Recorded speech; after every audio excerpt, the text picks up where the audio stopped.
ఎన్టీఆర్ గారికి తెలుగుదేశం పార్టీ వెన్నుపోటు పొడిచినట్టే కాంగ్రెస్ పార్టీ వైఎస్ఆర్ గారికి వెన్నుపోటు పొడిచింది. రాజశేఖర్ రెడ్డి గారు బ్రతికే ఉంటే ఈరోజు కాంగ్రెస్ పార్టీ మీద ఉమ్మేసేవాడు.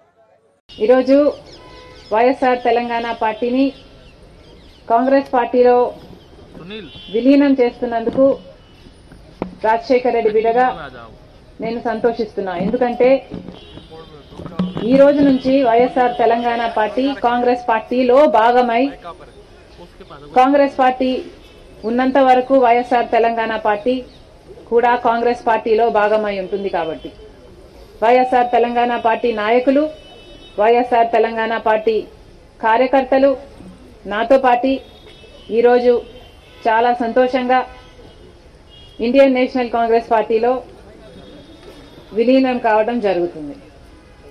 రాజశేఖర్ రెడ్డి గారు బ్రతికున్నంత కాలం నమ్మకంగా కాంగ్రెస్ పార్టీకి సేవ చేయడమే కాకుండా రాజశేఖర్ రెడ్డి గారు చనిపోయే నాటికి కూడా కాంగ్రెస్ పార్టీకి సేవ చేస్తూనే చనిపోయారు.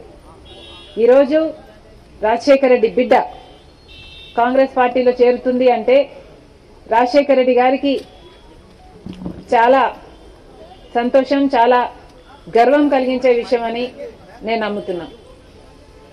ఎందుకంటే ఈరోజు మన దేశంలోనే అతిపెద్ద సెక్యులర్ పార్టీ కాంగ్రెస్ పార్టీ. కాబట్టి కాంగ్రెస్ పార్టీ మన స్వాతంత్రం వచ్చినప్పటి నుంచి పునాదులు వేయడం దగ్గర నుంచి ఈ దేశాన్ని కట్టడం దగ్గర వరకు కాంగ్రెస్ పార్టీ హస్తం ఉంది.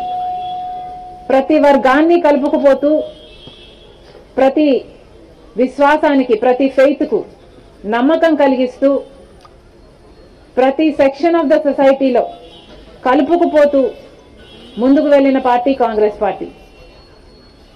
కాంగ్రెస్ పార్టీ ముందు కూడా రాహుల్ గాంధీ గారి నాయకత్వంలో, ఖార్గే గారి నాయకత్వంలో ప్రజలందరికీ మేలు చేస్తుందని సంపూర్ణంగా విశ్వసిస్తూ, రాజశేఖర్ రెడ్డి గారి కళ, ఏ కళ అయితే రాజశేఖర్ రెడ్డి గారు రాహుల్ గాంధీని ప్రధానమంత్రిని చేయాలి అని మనస్ఫూర్తిగా కోరారో అది నెరవేర్చడానికి రాజశేఖర్ రెడ్డి గారి బిడ్డ మనస్ఫూర్తిగా పనిచేస్తుంది. కాంగ్రెస్ పార్టీ రాజశేఖర్ రెడ్డి బిడ్డ మీద నమ్మకం ఉంచి తెలంగాణలో వైఎస్ఆర్ తెలంగాణ పార్టీ చేసిన త్యాగాన్ని గౌరవించి ఈరోజు రాజశేఖర్ రెడ్డి బిడ్డను కాంగ్రెస్ పార్టీలోకి ఆహ్వానించడం జరిగింది. ఆ ఆహ్వానాన్ని మేము మనస్ఫూర్తిగా స్వీకరిస్తూ కాంగ్రెస్ పార్టీలో ఈరోజు విలీనమవుతున్నాం. ఈరోజు నుంచి కాంగ్రెస్ పార్టీ ఏ బాధ్యత మా మీద ఉంచినా ఆ బాధ్యతను విశ్వాసంతో సంపూర్ణంగా నెరవేర్స్తామని నాతో పాటు వైఎస్ఆర్ తెలంగాణ పార్టీ నాయకులందరూ కూడా మనస్ఫూర్తిగా మాటిస్తున్నాం. Thank you.